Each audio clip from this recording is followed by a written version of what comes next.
Merci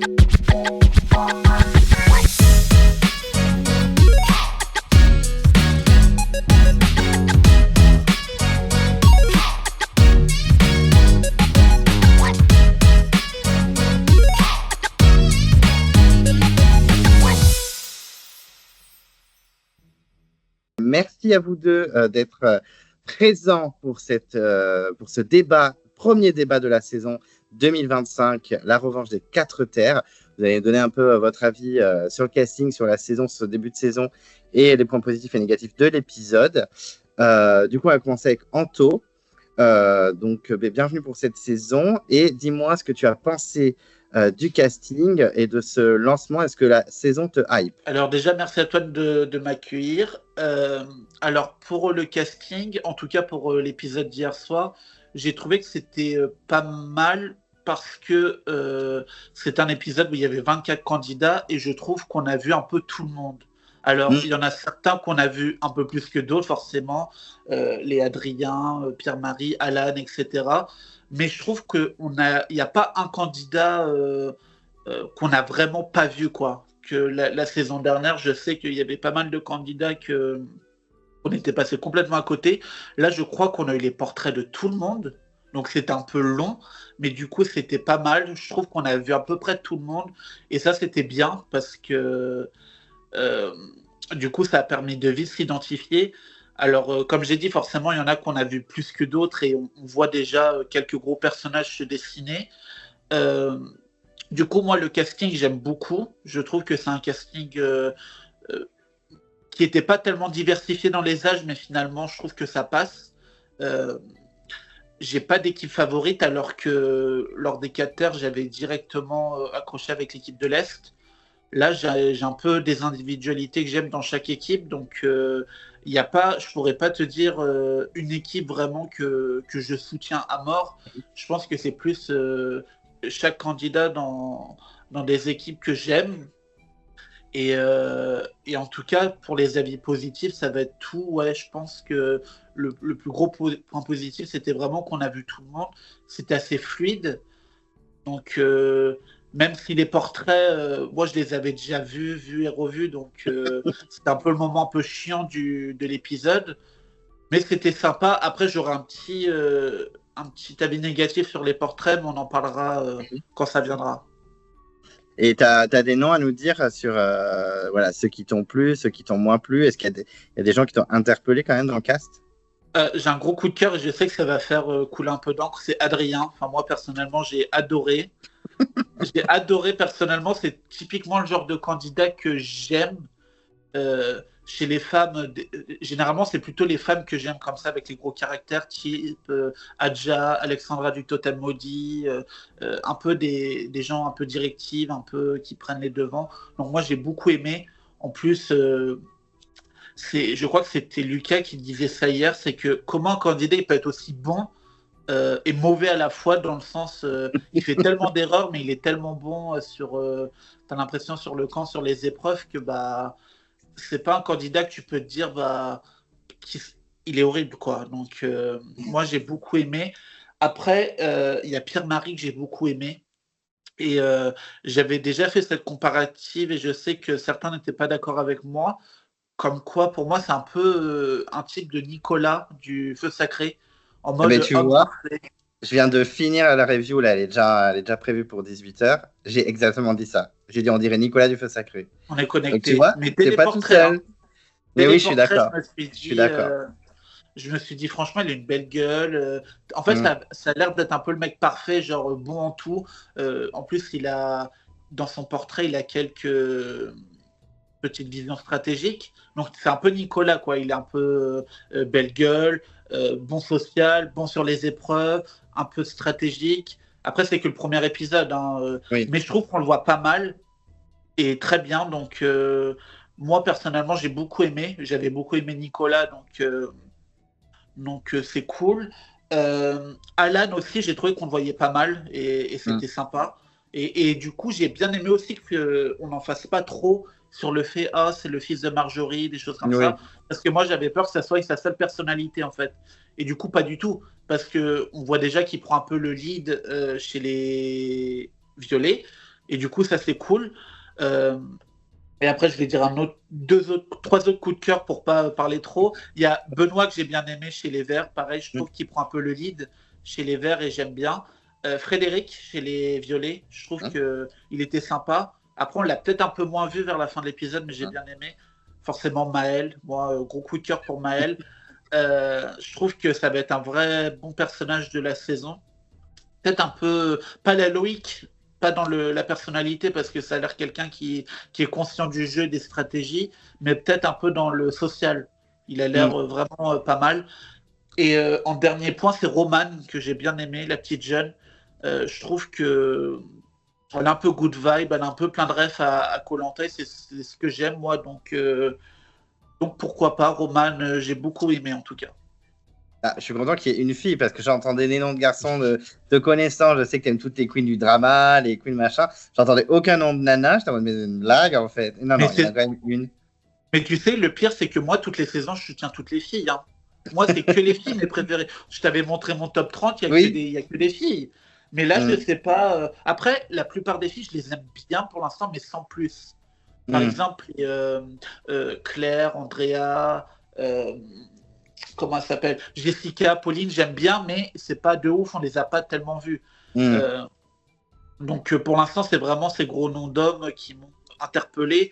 Mais après, sinon, je pourrais te citer tout le casting en j'aime bien sans plus, ça n'a pas d'intérêt. Donc là, je te dis vraiment ceux que j'ai mis haut dans ma tier list.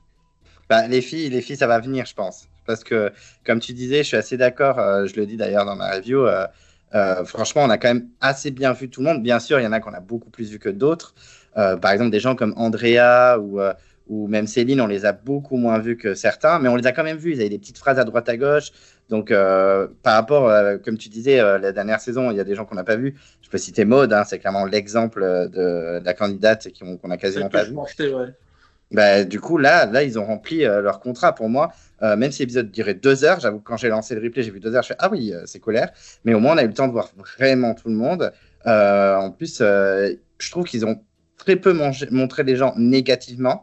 Il y a bien sûr des facettes un peu négatives de chacun, mais même Adrien qui pourrait être insupportable, c'était pas un Victor ou un Freddy dans Palao en mode oh là là, qu'est-ce qu'il est relou parce qu'il a quand même de sacrés bons côtés comme tu les as cités et il est montré aussi de façon positive. Même Cynthia qui est partie, il y a eu des moments un peu touchants. Enfin, moi, par exemple, j'en avais un peu rien à faire qu'elle sorte, mais moi, ça m'a un peu brisé le cœur quand elle est sortie. Donc, en vrai, je trouve qu'ils ont fait le job niveau casting. Je suis assez d'accord avec toi. Non, mais pour Adrien, c'est totalement ça. Hein. C'est vraiment. Quand tu as cité Victor, c'est pas du. Enfin, Victor, en fait, le mec, il a fait le feu. Mais tu vois, c'était vraiment du narcissisme. C'était oh, moi, je suis le meilleur et tout. Que Adrien, je pense pas que ça a vraiment été ça. Parce que sur les épreuves, il a été là. Sur les deux. Parce que sur la première, c'est lui qui récupère les témoins, oui. Les témoins. Et sur l'épreuve d'immunité, c'est lui qui fait tout le job. Alors certes, il y a eu ce petit truc sur le camp, même si pour moi les allumettes c'est pas totalement de sa faute, mais moi personnellement j'ai trouvé qu'il faisait un très bon épisode et j'avais déjà eu un coup de cœur dans les portraits. Je pense que, en tout cas, ça m'a confirmé hier soir qu'Adrien j'aime beaucoup. Mais je comprends, hein. Moi je me doutais que pas mal de gens de la communauté allaient soutenir Adrien parce que il fait parler, hein, qu'on aime ou qu'on n'aime pas, c'est un gros quand même. Il est indifférent. Et toi, Zakou, alors, qu'est-ce que tu as pensé de ce lancement en général de cette saison? Comment tu es hypé pour cette saison? Et le casting, coup de cœur, coup de gueule, enfin bref, dis-nous tout. Alors, c'était un plutôt bon épisode. Personnellement, j'étais plutôt hype par la saison, même si c'était une hype un peu variable. Pour moi, il y a vraiment des points positifs et des points négatifs avec le lancement de cette saison. Pour moi, le gros point positif, c'est qu'on a plusieurs équipes et pas seulement que 2.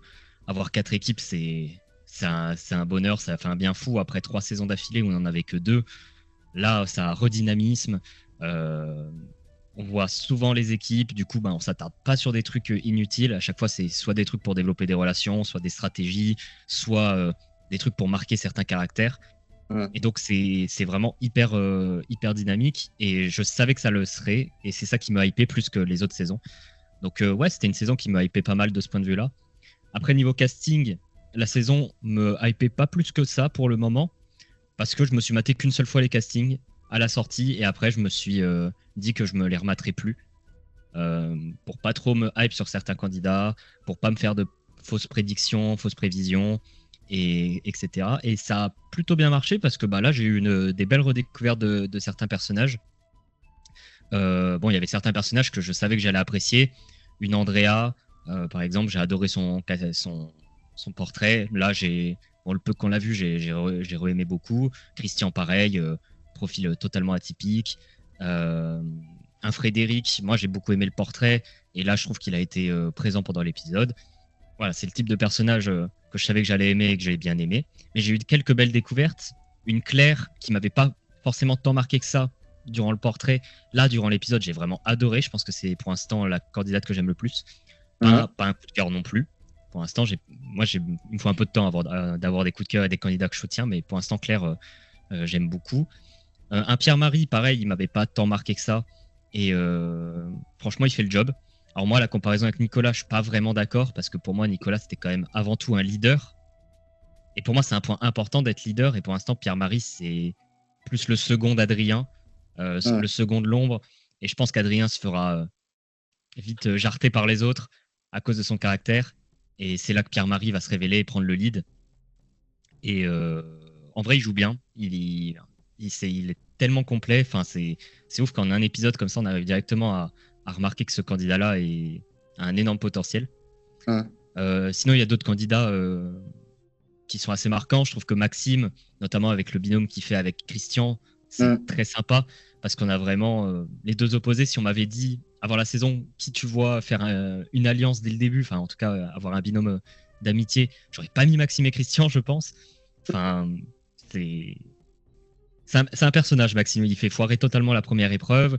Après, il a son délire avec Christian pour l'alliance des brocanteurs, où il mange des verres et il en a rien à faire. Son équipe dit qu'il est totalement un peu perdu. C'est pareil, c'est un personnage qui n'a pas laissé indifférent. J'ai peur de l'effet Esteban, qui pareil avait fait un premier épisode où on se dit what the fuck, il va hypnotiser tous les gens, il est trop loufoque et tout, et au final disparu tout le reste de la saison. J'espère que ça va pas être ça pour Maxime, parce que pour l'instant, même si le profil est un peu, c'est un mec qui est perdu, etc. Pour l'instant j'aime bien. Et j'ai eu des belles surprises, parce qu'il y a des portraits que j'avais pas aimés, et au final je trouve que la saison ça passe, comme une Romane. Avant la saison, on avait entendu parler du fait que Maël était un gros fan du programme, etc. Et j'en doute pas. Mais là, sur cet épisode, c'est plus Romane qui paraît pour ça, parce que elle parle tout le temps des anciennes saisons. C'est elle qui parle d'Alexandra, elle parle des vers, etc. En tout cas, c'est elle qui fait le plus de références aux 4 terres. Donc voilà, un profil de fan. Je la pensais plus fermée au jeu, vu qu'elle avait l'air très sport, machin. Mais là, dans l'épisode, pas du tout. Donc une belle surprise. Et voilà, globalement, Benoît aussi. Benoît, j'avais pas du tout aimé durant son portrait. Là, je trouve que sur l'épisode, il passe vraiment bien. Il a bien lidé son équipe sur les épreuves. Je m'attendais pas à un côté comme ça, analyste, parce qu'il donne vraiment les bons conseils sur les épreuves et il s'en sort vraiment bien. Et donc voilà, une belle découverte. Mais le personnage de l'épisode, c'est évidemment Adrien, qui est au centre de son équipe. Autant sur les autres équipes, tu as plusieurs personnages qui ressortent, autant chez les Bleus, pour l'instant, tu as vraiment Adrien, et Naïs qui commence un peu à dévier de son leadership. Donc du coup, ouais, c'est clairement le personnage de l'épisode. Alors moi, j'avais beaucoup aimé Victor, donc aucune raison de pas aimer Adrien, vu que pour l'instant, c'est un Victor un peu plus soft. Donc non, un casting qui promet, même si je trouve que pour l'instant, c'est pas transcendant. Comme ils ont essayé de montrer tout le monde, et que tout le monde a eu au moins un petit moment dans l'épisode, du coup, pour l'instant, j'ai pas vraiment de coup de cœur particulier. Mais comme l'a dit Anthony, je trouve que c'est assez ouf qu'en en un épisode, bon, de 2 heures quand même, ils aient réussi à montrer tout le monde. Enfin, il n'y a pas un candidat où je me suis dit, alors lui, on l'a pas vu. Peut-être Mohamed et Andrea, c'est peut-être les deux. Andrea, je suis d'accord, c'est celle qu'on a moins vue. À part quand ils voient les singes, là, ça réagit un petit peu. Mais Mohamed, on a quand même vu un côté genre, la survie, c'est pas mon truc, très vite fait. Ouais. Mais oui, je suis d'accord, c'est les deux qu'on a moins vu dans l'épisode. Mais je me fais pas de soucis. En fait, ils ont un peu la position du con. Ils sont dans l'équipe du Nord qui finit 2e. On a l'équipe qui finit première qui va être montrée parce qu'elle gagne. On a l'équipe qui finit 4e, elle va être montrée parce que elle fait que perdre et va au conseil. Et les deuxième et les troisième, c'est un peu les cons. Enfin, ils se retrouvent là, on sait pas trop quoi montrer d'eux. Donc, c'est normal que le Nord. Parce que l'Est, au moins, on avait le binôme Christian et Maxime qui étaient un peu forts. Le Nord, il n'y a pas grand-chose de fort pour l'instant. Donc, c'est normal que ce soit l'équipe qu'on ait moins vue. Mais je me fais pas de soucis. Quand ils vont perdre ou quand ils vont gagner une épreuve, on va un peu plus les voir. Et donc, je me fais pas de soucis pour Andrea et Mohamed. Et au niveau. Et juste pour parler des candidats que j'ai pas trop aimé, moi, il y en a pas beaucoup. Mais ils sont globalement tous dans l'équipe de l'Ouest. Je trouve vraiment que c'est une équipe catastrophique. Moi, mis à part Noémie, il n'y a personne que j'apprécie tant que ça, je trouve. Jérôme, au moins, qui est un personnage. Mais Cynthiana, bon, malheureusement, je trouve qu'elle fait vraiment un épisode vraiment. C'est une catastrophe dans tous les points de vue. Je m'attendais vraiment à une candidate pas forte, mais au moins drôle dans sa bêtise et tout. Et là, c'était plus une Cynthiana orientée clash et je m'attendais pas à ça. Enfin, ça m'a vraiment surpris. Je pensais vraiment que ce serait une candidate perdue, à la Julie, un peu rigolote. Bon, on est en mode, dégage avant l'épisode 3 parce que sinon on n'en peut plus, mais au moins sur les premiers épisodes, elle est marquante. Et là, hormis son histoire avec la Coco et la pintade, il n'y a pas grand-chose. Et donc, vraiment, je suis pas déçu de Cynthiana parce que je m'attendais à rien, mais je m'attendais à autre chose. Je pensais vraiment qu'elle serait drôle. Et ensuite, il y a Mehdi. Mehdi, je l'aime pas trop. Il est un peu froid, osef, et il foire le domaine où il est censé être bon, c'est les épreuves, surtout une épreuve où il faut tirer alors qu'il est rugbyman, il la foire totalement. Et je pense que j'en reparlerai à la fin, mais sa stratégie, c'était tellement mal pensé, il a failli se faire avoir. Mais vraiment, il a failli se faire avoir comme un con. Et Maël, j'ai un peu de mal. Je trouve qu'il manque de charisme. Mais j'ai rien à lui reprocher de particulier. Je trouve que quand il parle à la caméra, j'ai envie de dormir en fait. Enfin, j'ai aucun charisme.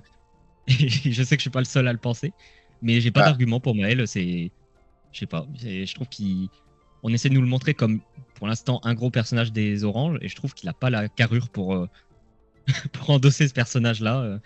Et donc voilà. Mais pour l'instant, c'est que les 3 personnages qui me plaisent pas trop. Après, le reste, c'est assez osef en vrai. Je t'ai vu réagir, Anthony, quand Zakou parlait de Pierre-Marie, leader, etc. Qu'est-ce que tu penses de cette proposition de Zakou? Moi, je suis pas d'accord pour dire qu'Adrien, c'est le leader des Bleus. Pour moi, celui-là qui a plus le statut, entre guillemets, de leader, même si on ne l'a pas tellement vu, c'est Pierre-Marie, parce que c'est pas celui qui parle le plus et qui s'impose le plus qui est vraiment le leader. Pour moi, c'est plus quelqu'un qui agit dans l'ombre et que tout le monde écoute, que tout le monde respecte. Donc pour moi, c'est plus Pierre-Marie qui a cette place-là. Pour moi, Adrien, c'est un peu le guéluron de ce début d'épisode en mode je veux tout faire, je sais mieux que tout le monde et tout. Mais c'est pas pour autant que c'est le leader. Moi, je vois vraiment, en tout cas, Pierre-Marie comme le leader du Sud. Pas Adrien, pas du tout. Je suis assez d'accord sur le fait que c'est le leader dans l'ombre, mais c'est surtout pour faire la différence avec Nicolas, qui lui était le leader affirmé. Tout le monde était d'accord là-dessus. Et ça se voyait que c'était lui. Pierre-Marie, lui, il est dans l'ombre. Nicolas, il avait gagné une épreuve. Il avait été élu chef. C'est pas pareil. Là, il y a personne qui est élu chef. Donc la place de leader, tu la prends. Nicolas, on lui a donné la place de leader. Il l'a gagné en mode sur une épreuve. Là, il n'y a pas eu d'épreuve pour désigner qui était le chef. Donc pour moi, c'est pas pareil. Oui, mais ça n'empêche que ça reste une différence entre les deux. Enfin, pour moi, c'est le majeur truc qui me fait me dire que les deux, pour l'instant, c'est pas les mêmes personnages. Mais en termes de potentiel, pour moi, les deux, ils se valent pour le moment. Enfin, Nicolas, sur son premier épisode, on avait aussi directement remarqué qu'il était très bon. Bon, sauf stratégie, ça s'est révélé plus tard. Mais c'est sûr que c'est un candidat très complet. C'est juste, moi, sur la comparaison avec Nicolas, moi, je trouve que pour l'instant, Pierre-Marie, il est un peu plus dans l'ombre. Mais c'est limite encore mieux joué que Nicolas, parce qu'au moins, il s'affiche pas trop. Et je pense qu'il peut encore plus... il peut encore beaucoup plus jouer que Nicolas, parce que quand tu es leader, il y a des choses que tu peux pas te permettre de faire.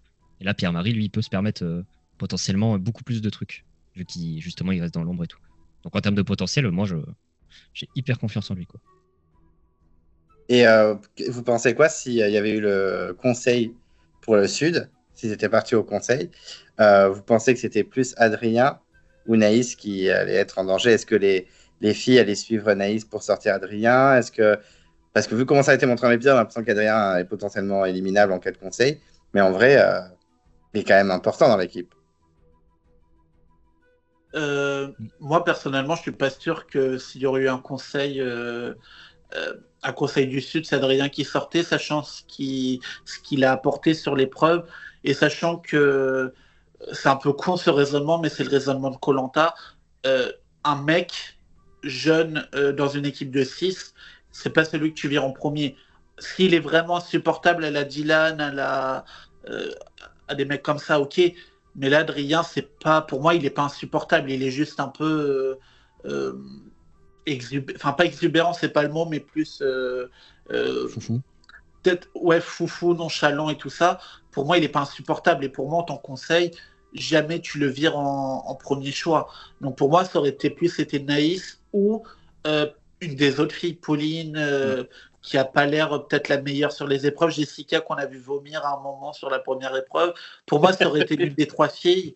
Je vois pas le Sud se séparer d'un garçon à ce premier conseil. Donc à moins qu'il aurait fait un truc de malade comme Joseph éteindre le feu ou Dylan faire son connard.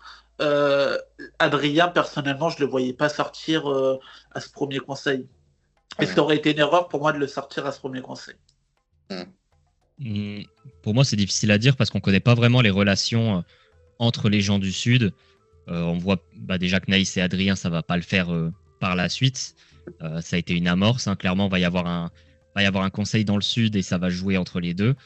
Et mis à part Pierre-Marie et Adrien qui passent un peu de temps ensemble, etc., on ne connaît pas la position de Jessica, Pauline, même Jérôme sur les autres candidats. Donc c'est très difficile à dire qui serait sorti sur ce premier épisode. Mais je pense, comme Anthony, je pense que ça aurait été une des 3 filles. Après, dur à dire parce que Naïs, quand elle fait sa gueulante, on ne voit pas la réaction des autres candidats. Donc on ne sait pas s'ils l'ont bien pris, si ça a vraiment été un truc qui les a choqués ou quoi. Ça se trouve, c'est... Tu vois, ils comprennent ce qu'elle ressent vis-à-vis d'Adrien. Ça, on peut pas le savoir. Donc pour moi, c'est difficile à dire qui aurait été éliminé dans le Sud. Il y a vraiment que dans l'Ouest où on connaît très bien les relations entre les candidats parce qu'ils sont allés au conseil. Mais c'est normal. De toute façon, en un épisode comme ça, c'est difficile à montrer. C'est si on approche de l'épisode... Si on approche de l'épisode 5 ou 6, c'est que là, on connaît pas les relations entre les candidats. Là, je commençais à m'inquiéter. Mais pour l'instant, c'était assez dur de prévoir ce qui se serait passé dans cette équipe. Alors, Anto, raconte-nous un petit peu comment tu as apprécié l'épisode et surtout les points positifs que tu as notés de ce lancement de Koh-Lanta, la revanche des 4 terres. Comme l'a dit Yanis tout à l'heure, c'est vrai que les 4 équipes, mais ça fait un bien fou. Enfin, pas spécialement 4 équipes, mais plus de 2. C'est ça qui fait un bien fou. Je pense que c'est pour ça qu'on avait autant aimé les 4 terres, c'est la nouveauté des 4 équipes. Les couleurs qui changent, parce que moi j'adore le rouge et le jaune, mais c'est chiant au bout d'un moment, changer ça. Les 4 terres, ça avait bien marché, donc tant mieux de prendre ce thème. Moi, s'ils suivent la même trame que les 4 terres en mode les 3 premiers conseils, des conseils lambda, épisode 4, épisode à 3 conseils, puis après épisode 5, un swap, moi ça me va. Personnellement, je trouve que c'est une formule qui marche. Je n'irai pas me plaindre parce que c'est trop répétitif, parce que moi j'ai bien aimé. Donc autant garder des trucs qui marchent plutôt que d'essayer des trucs et qui vont se foirer. Donc 4 équipes, moi j'ai adoré. 4 équipes de 6, c'est vrai que c'est un peu... en tant que conseil, par exemple, dès qu'une équipe va au conseil, tu sais globalement qui sort. On en parlera à la fin de la vidéo, mais quand les Oranges ont perdu, moi ça me faisait pas du tout le suspense sur qui allait sortir. Mais sinon, point positif de l'épisode, on a vu tout le monde, donc ça c'est bien. On a vu des gens plus que d'autres, mais c'est normal. On ne peut pas voir tout le monde équitablement, sinon l'épisode il durait 5 heures, surtout avec 24 candidats. Donc gros point positif sur ça. Les 2 épreuves, j'ai beaucoup aimé. Moi, l'épreuve des élastiques, c'est une épreuve que j'aime beaucoup. En plus, là, dans l'espèce de marécage, là, j'ai la rizière. J'ai trouvé ça incroyable. Enfin, incroyable, j'abuse un peu, mais c'était trop bien. C'était unbelievable. Ouais. Non, mais t'avais l'impression que les candidats, ils allaient les tuer dès le départ, quoi. Première épreuve, ils étaient déjà... Il y en a qui vomissent, il y en a qui ont de la morve. Donc, j'ai un point négatif sur ça, mais je le dirai plus tard. Sinon, point positif, j'ai bien aimé les deux épreuves. L'épreuve d'immunité, elle était sympa. Moi, j'aime bien les épreuves où chacun a un rôle et qu'à la fin, c'est le dernier candidat qui doit tout finir. On avait eu pareil dans le feu sacré avec Rudy et Frédéric sur une épreuve où il fallait casser des cibles. Donc ça, j'ai bien aimé.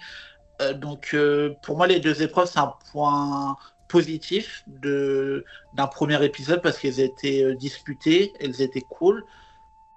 Je trouve qu'on a, comme l'a dit Zach tout à l'heure, on a bien vu chaque camp proportionnellement, j'ai envie de dire, un moment passé au sud, à l'ouest, à l'est. Et ça, c'était cool parce que du coup, on n'est pas resté 40 minutes sur un camp.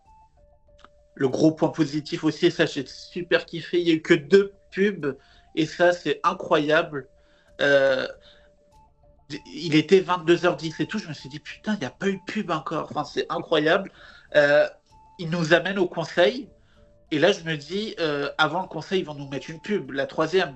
Et il n'y a pas eu de pub. Et là, je me suis dit, oh là là, incroyable. Donc, je pense pas que ça va durer.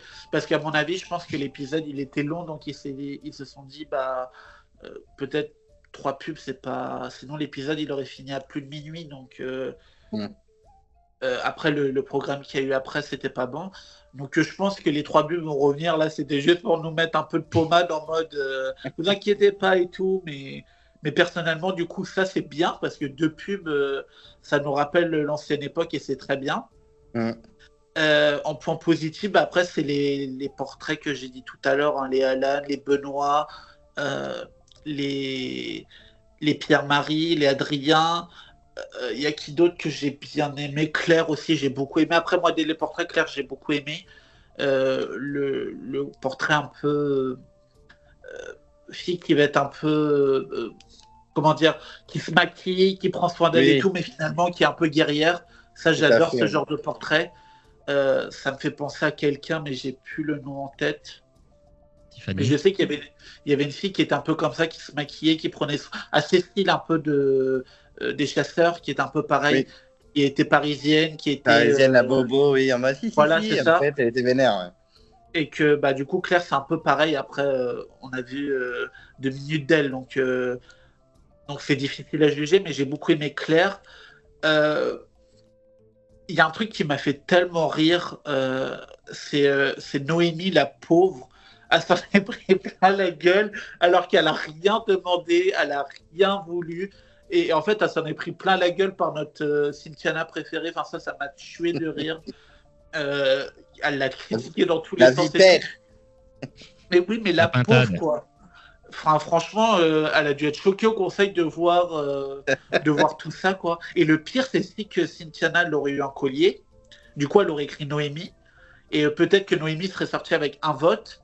Et la meuf, elle n'aurait pas compris, quoi. Se serait dit, mais pourquoi moi? Enfin, et en fait, parce que du coup, Cynthiana s'est monté le bourrichon contre elle.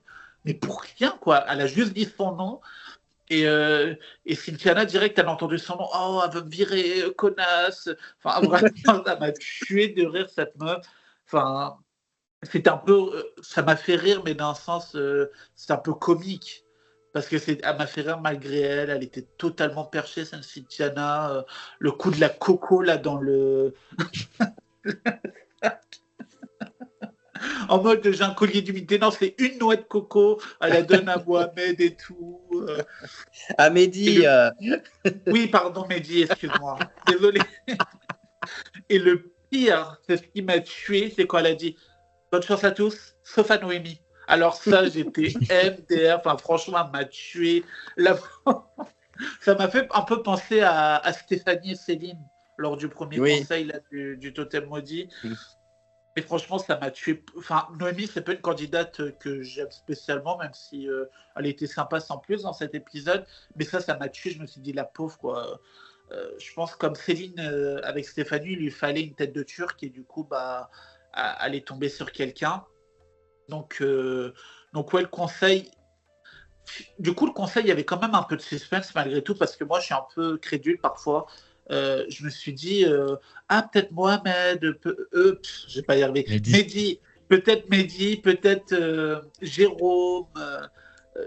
Pour moi, la stratégie des colliers, de faire croire que t'es un collier, c'est de la merde et ça marche jamais. Donc, pour moi, c'est inutile. Mais j'ai bien aimé un peu de suspense. J'ai bien aimé que Jérôme s'en prenne à Mehdi. Cette fois-ci, je l'ai bien dit. En mode... mais oui, ça aurait été con de sortir Mehdi dès le premier conseil. Donc, mais du coup, le pauvre, il s'est mis un peu dans une mauvaise situation. Même si pour moi, son vote n'était pas totalement stupide. Même s'il n'aurait pas dû viser Jérôme. Parce que du coup, bah là, Jérôme, je pense qu'il va avoir... Déjà qu'il avait Mehdi en target, bah là, ça va pas changer. Donc, pour moi, il aurait peut-être dû target Noémie ou Roman, enfin quelqu'un d'un peu plus osef dans l'équipe. Donc voilà, point positif sur ça, j'ai bien aimé les oranges malgré tout, parce que du coup ça perdait. Du coup, quand une équipe elle perd, tu les vois plus, donc t'as plus peut-être tendance à t'attacher. Mais t'as plus d'empathie, oui. L'équipe orange, c'est une équipe que j'aime plutôt bien. Mehdi, du coup, je m'attendais à pas aimer. Finalement, j'aime plutôt bien parce que du coup, il est un peu lisse, mais un peu du coup, tu vois qu'il est au bottom. Donc, je pense que ça peut être entre guillemets la belle histoire parce que du coup, il va essayer de se sauver, de retourner les choses. Je le vois pas se faire éliminer au prochain conseil en mode facile comme ça. Pour moi, je le vois bien retourner le truc avec les autres pour sortir Jérôme. Donc ouais, pour moi, l'équipe orange, j'ai beaucoup aimé. Et un truc qui m'a perturbé, je ne sais pas si j'ai bien aimé ou si j'ai pas aimé, c'est pour ça que je le mets ici, c'est que les candidats au conseil, ils sont tous alignés. Et ça m'a perturbé parce que du coup, alors, j'ai pas détesté, mais j'ai pas adoré non plus. Donc, je sais pas quoi trop en penser. Après, ils étaient que 6, donc... mais je sais pas, j'ai trouvé ça un peu bizarre. Ça me rappelle un peu Koh-Lanta Panama où ils étaient tous alignés et tout. Enfin, les premières saisons. Du coup, je ne sais pas si j'ai aimé ou pas, mais ça a changé et c'était sympa. Voilà. Ok. Non, mais moi, après, je suis assez d'accord. Bon, moi, Cynthia Name m'a vendu du rêve. Hein. Même le passage où elle est toute seule en mode non, mais la pintade, quel retour de poulailler. Enfin, je en mode calme-toi, toujours plus de haine. Enfin, voilà, ça m'a fait un peu rire. Je me suis dit, elle est en train de faire n'importe quoi. Hein. Clairement, c'est un épisode, c'est un épisode, mais raté pour elle. Et en plus, je me suis même dit, imaginons, elle a vraiment un collier, elle vote Noémie parce que voilà, elle est persuadée qu'elle va pouvoir éliminer quelqu'un. Et Mehdi vote Jérôme, il y a égalité entre Jérôme et Noémie. Les gens, ils doivent voter. Putain, mais qui c'est qui va sortir cette bordel? Ça aurait été assez rigolo de voir. Parce que je pense que Jérôme, t'as un peu raison, Anto. Je sais pas si Mehdi va réussir à retourner le game ou s'il va réussir à s'en sortir jusqu'au swap. Et c'est au swap qu'il va réussir à s'intégrer ailleurs. Mais imaginons qu'il y a un autre conseil. J'ai l'impression que Jérôme peut fatiguer assez rapidement ses camarades. Déjà, même quand ils ont dit ouais, il faut un leader, lui, ben moi je veux bien me proposer, alors que les autres n'ont même pas parlé. Il a fallu que ce soit Noémie qui mette Maël en avant. Et là, du coup, ils se partagent le lead. Enfin, c'est bon, quoi. Enfin, au bout d'un moment, les gars, votre ego, lâchez un petit peu le truc, quoi. Donc, je pense que Jérôme peut agacer, effectivement. Et Maël peut se dire, au bout d'un moment, il faut que je coupe la tête du roi pour prendre sa place. Enfin, donc, en vrai, tu as peut-être raison, ça peut peut-être se passer. Ouais. Et toi, Zakou, qu'est-ce que tu as aimé dans cet épisode, dans ce lancement de cette saison? Anthony a beaucoup parlé, donc il y a beaucoup de points qui vont revenir. Déjà, juste Anthony confond Mehdi et Mohamed comme SoFoot, parce que je crois que sur SoFoot, on m'a dit ça, ils ont inversé Mehdi et Mohamed, les photos et les noms. Donc voilà, ça m'a fait rire. Mais c'est-à-dire que vraiment, t'es pas le seul à les confondre. Non, moi, les épreuves, elles étaient vraiment très sympas. Après, c'était 2 épreuves à compteur où il fallait soit taper des trucs, soit attraper des trucs. Et j'espère qu'il n'y aura pas que ça, parce que mes épreuves préférées des 4 terres, c'était pas les épreuves où il y avait des compteurs. Bon, là, c'était sympa quand même. La première épreuve, elle envoyait vraiment du lourd. Je suis pas forcément fan du tir à la corde, mais là, c'était vraiment cool, le fait que ce soit dans un environnement un peu différent, qu'ils soient chacun répartis dans les 4 points cardinaux, c'était très cool. Et ouais, il y avait vraiment des images. Moi Jessica qui vomit à moitié, etc. Ça m'a vraiment marqué. Et j'ai trouvé ça très cool. Juste un poil long, peut-être. On aurait pu raccourcir un peu de 5 minutes. Des fois, je trouve on en faisait un peu trop. Mais globalement, il y a eu pas mal de stratégies différentes. Benoît qui avait la bonne, qui disait qu'il fallait que vraiment tout le monde qui s'axe dans la même direction pour pas répartir les forces. C'est con, mais mais pas tout le monde y pense. Je crois que c'est Mehdi, à un moment, il dit au début, on va essayer de se répartir parce que la terre est trop endommagée, du coup, on a moins d'appui. Donc, pour le début, on se sépare et à la fin, on se regroupe. Ça peut être intéressant. Bon, ça n'a pas marché, mais je trouve qu'on a vu quand même pas mal d'aspects un peu tactiques et ça, je trouve ça cool. Puis l'épreuve d'immunité, c'était pas mal serré. Une catastrophe de Mehdi en termes de lancer. Mais vraiment, il envoyait les trucs, mais il regardait même pas où est-ce qu'il les envoyait. Donc, ça a amené pas mal de rebondissements. Adrien qui a été très bon. Enfin, non, les épreuves ont été globalement très sympas. Puis bah voilà, on en a parlé avant, le casting. Pour moi, le casting pour l'instant, c'est une grande réussite. C'est vraiment un casting type les 4 terres où il y a plein de candidats où tu te dis oh, il est quand même un peu sympa, oh machin. Pour l'instant, il n'y a pas de gros candidats qui se démarquent. On se dit trop la base, machin. Mais non, pour l'instant, le casting, c'est vraiment un gros point fort. Et ouais, on a vu tout le monde. Enfin, grosse réussite là-dessus. Un point fort qui, pour moi, ne l'est pas vraiment, mais je peux comprendre que ça puisse plaire. Les petits encartés avec la température, l'humidité et tout. Ça coûte pas grand-chose. Bon, nous, on connaît la difficulté de Koh-Lanta, donc on s'en fout un peu.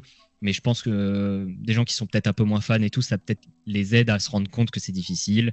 Pour certains, ils vont se dire waouh, mais c'est hyper impressionnant, machin.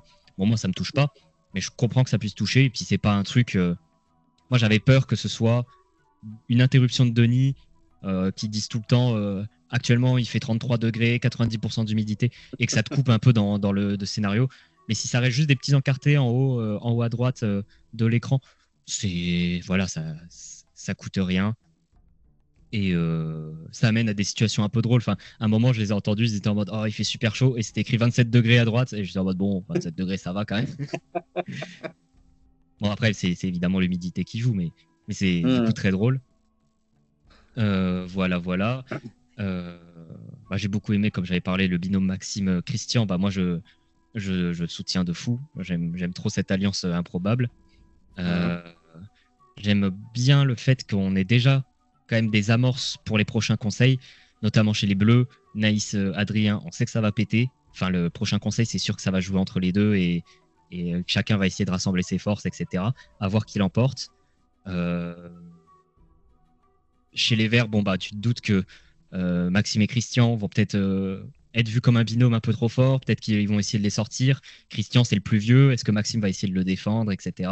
Ça peut amener à des trucs très dramatiques.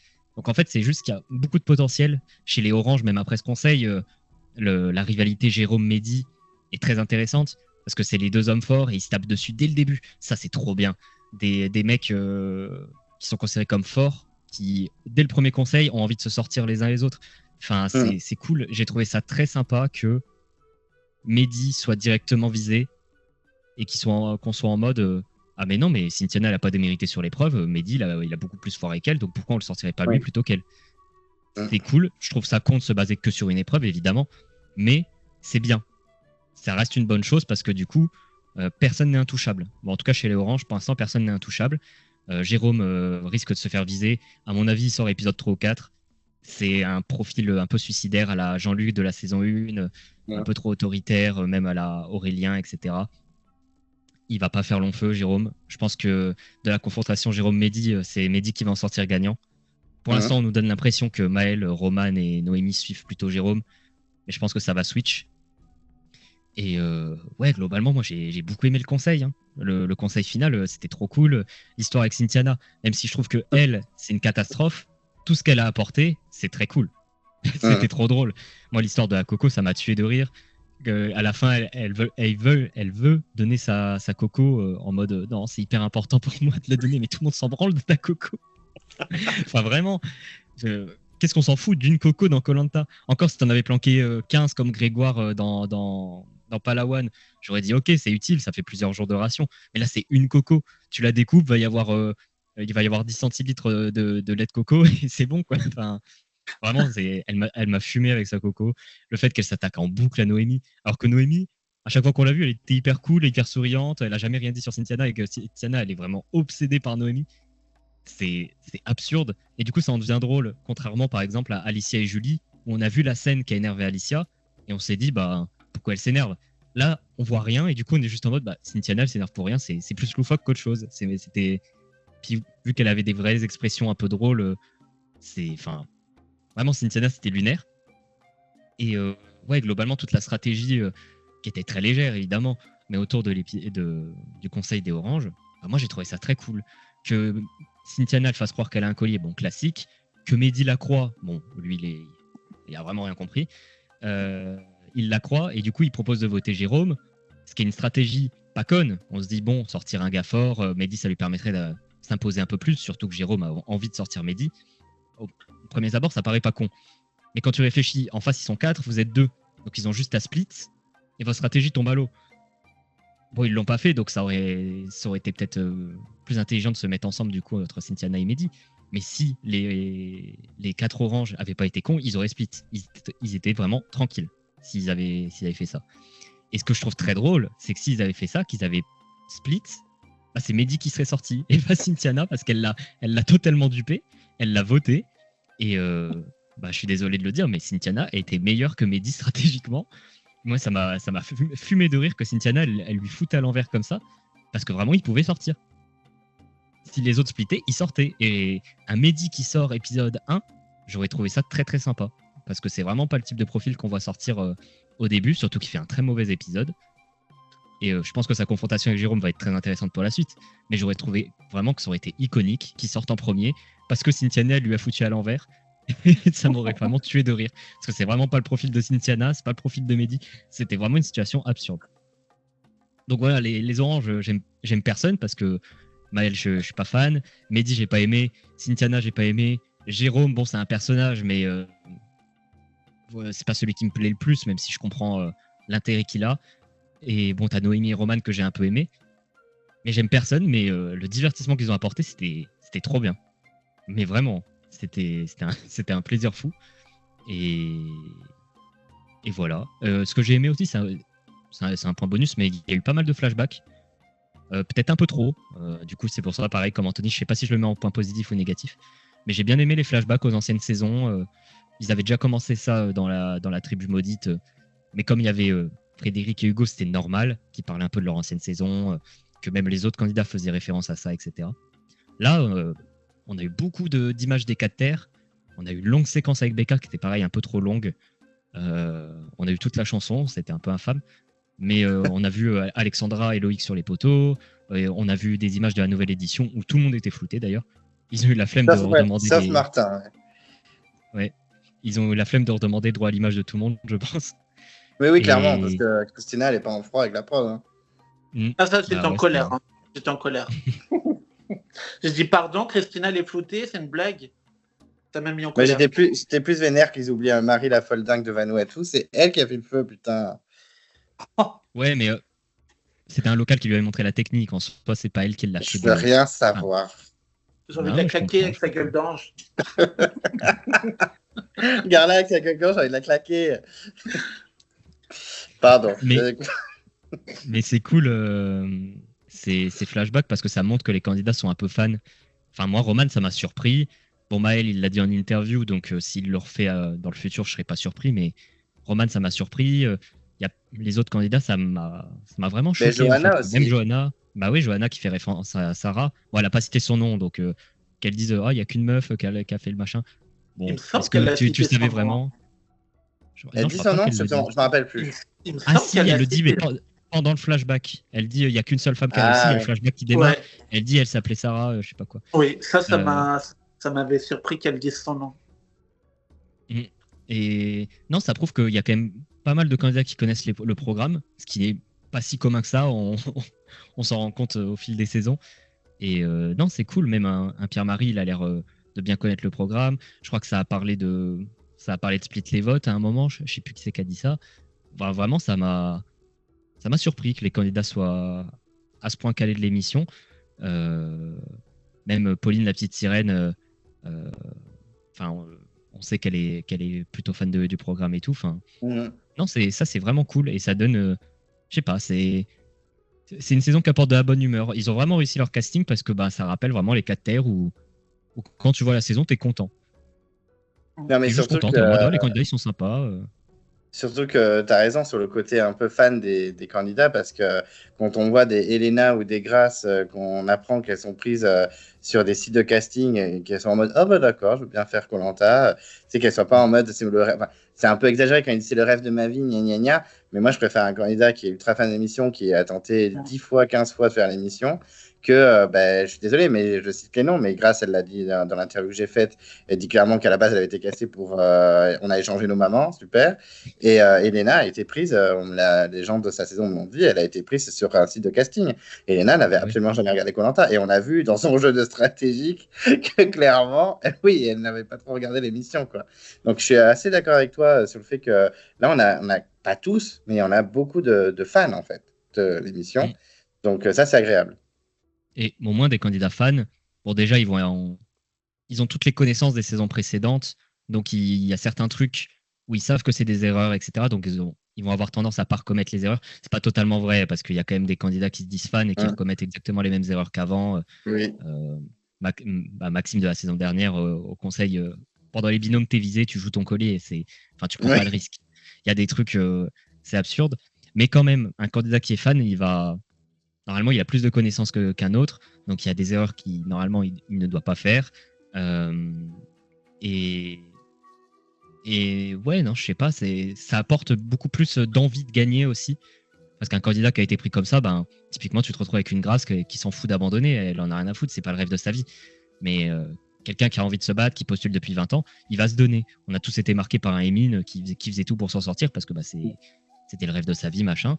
Et même si ça marche pas, au moins tu vois l'envie, ils font des efforts pour s'en sortir, ils essayent tout, alors que des candidats ou des fois qui s'en foutent, c'est ça le problème, quoi. Ils font pas trop d'efforts et là moi je sens des candidats qui apprécient globalement plutôt bien le programme.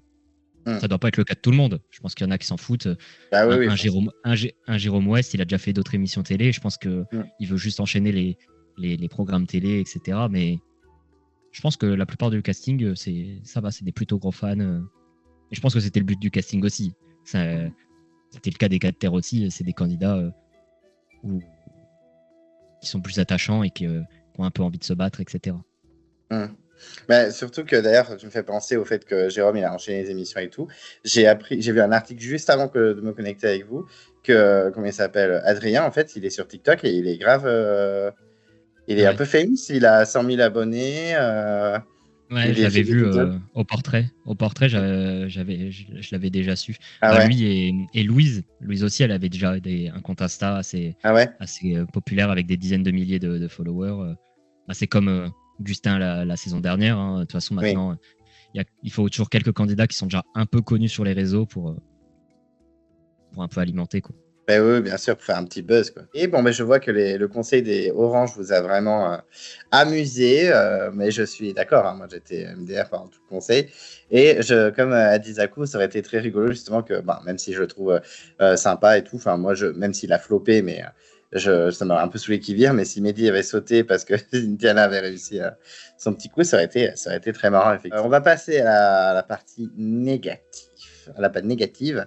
Donc, Anthony, qu'est-ce que tu n'as pas aimé dans cet épisode? Parce que même si c'est un bon lancement, je trouve, il y a quand même des choses qui ont dû vous faire un peu tiquer.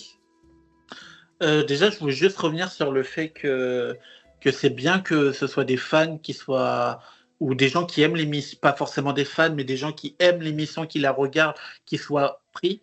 Pour moi, ça c'est super, super, super important. Et ça devrait être ça vraiment, parce que je vais faire le comparatif avec Survivor, mais j'ai l'impression que 98% des gens qui font Survivor, c'est des fans. Ils connaissent tout. Enfin, après, moi, j'ai pas vu beaucoup Survivor, mais à chaque fois, ils parlent de candidats. Ils disent oh, un tel, moi, je veux faire ci, moi, je veux faire ça. T'as l'impression que tout le monde qui font Survivor, ils connaissent. Ils aiment, ils regardent et tout ça. Et ça, c'est bien. Et pour moi, les candidats de Koh-Lanta, ils devraient être pris parce qu'ils sont fans. Alors, certes, des fois, ça serait dommage de se passer à côté de candidats qui n'ont jamais vu koh parce qu'ils n'ont jamais vu, parce que du coup, ils apportent quelque chose. Les Gustins, tout ça, même si j'aime pas, ils apportent quelque chose au programme. On peut pas se retrouver avec 20 Émine ou 20 Fabrice, même si Fabrice, du coup, on a appris que c'était pas un fan et qu'il regardait pas l'émission. Euh, pour moi, il faut que ce soit des fans de koh ou des gens qui aiment, qui soient pris ou au moins priorité, quoi. Parce qu'ils ont plus cette motivation, cette envie. Euh, Après, comme j'ai dit, ils peuvent pas prendre que ça. Mais moi, personnellement, quand je vois des gens, grâce à des interviews, Clem, que je vois qui, oh, moi j'ai fait koh j'ai vu de la lumière, je suis rentré, je m'en foutais un peu. Alors certes, c'est bien parce que du coup, c'est un peu naturel. Ils ont testé une fois, ils ont été pris.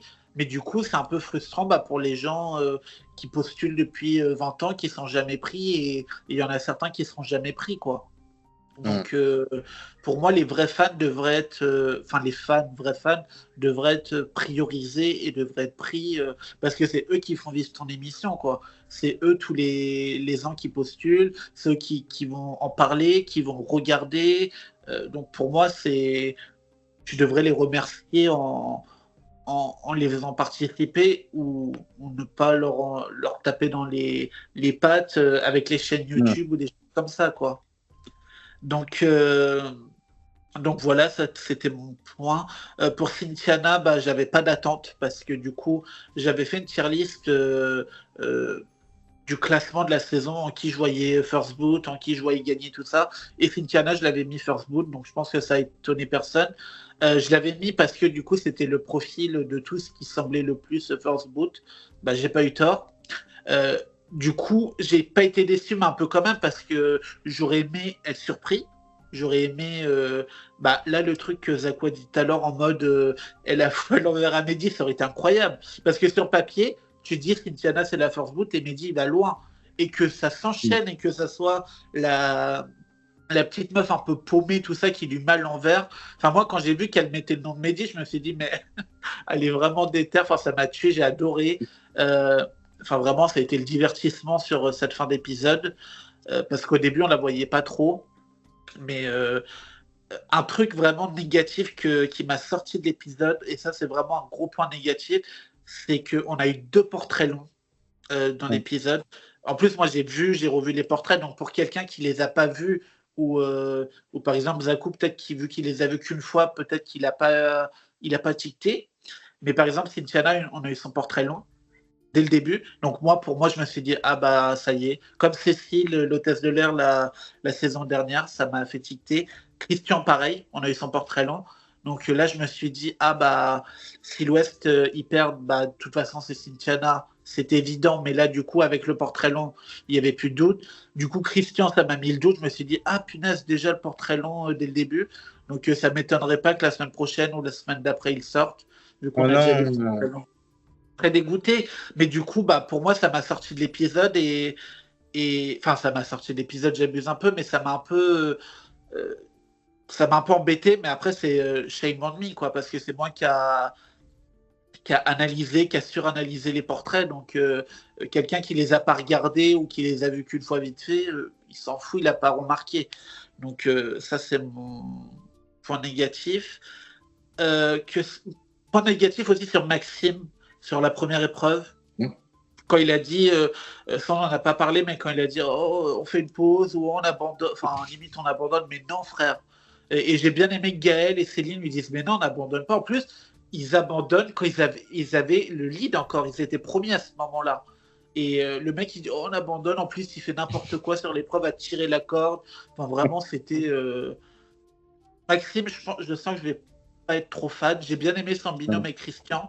Mais soit ça va être un peu un Gustin Maxime, ou soit ça va être un Esteban. On va avoir trop d'attentes et finalement ça va être un flop. Il va être là, il va couper du bois, il va dormir. Enfin bref, je pense que ça va être une déception. Enfin moi perso, ça m'a déçu sur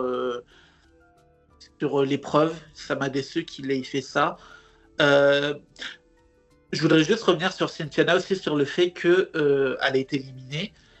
Comme Marie-France avait été éliminée en première des 4 terres, Marie-France avait été éliminée premier épisode, Marie-France, elle n'avait pas un super beau montage. Je sais pas si on se souvient. Et quand elle est revenue, Marie-France, c'est là qu'on a eu la deuxième Marie-France, que tout le monde a kiffé. Parce que du coup, Marie-France, maintenant, c'est une candidate que le public, enfin les fans en tout cas, kiffent vraiment grâce à son retour. Donc je me dis, peut-être qu'une Cynthiana, la semaine prochaine, pourrait revenir. En plus, Mais ça fait franchement, tu mets le doigt sur quelque chose, parce que j'en parle dans la review, et on voit quelqu'un dans le teaser, Medevac. Je me dis, si Cynthiana revient, mais ce serait pépite, hein, par contre. Mais du coup, en plus, moi, je sais vu le teaser et tout, je sais qui est sur le Medivac, donc je vais pas le dire. Oui, tu m'enverras un message. Oui, voilà. Je vais pas le dire, mais du coup, avec le trailer, on voit vraiment c'est qui. Enfin, pas le trailer, mais le pré-générique. Ah, le pré-générique. Oui. On voit quelqu'un sur le teaser, on voit la personne, c'est qui. Donc, je pense pas qu'il y aura 50 Medivac sur Civière. Donc, honnêtement, après, je pense que vu qu'ils l'ont mis dans le pré-générique, pour moi, c'est un bait. Pour moi, la personne ne va pas sortir sur Medivac parce que tu vas pas le. Je sais que la prod, ils aiment bien spoiler tout, mais là, tu vas pas spoiler comme ça. Ça serait complètement con. Sachant qu'en plus, le François, quand il avait remplacé, quand il s'était viré, que Marie-France l'a remplacé, il n'y avait pas eu de spoil ni rien.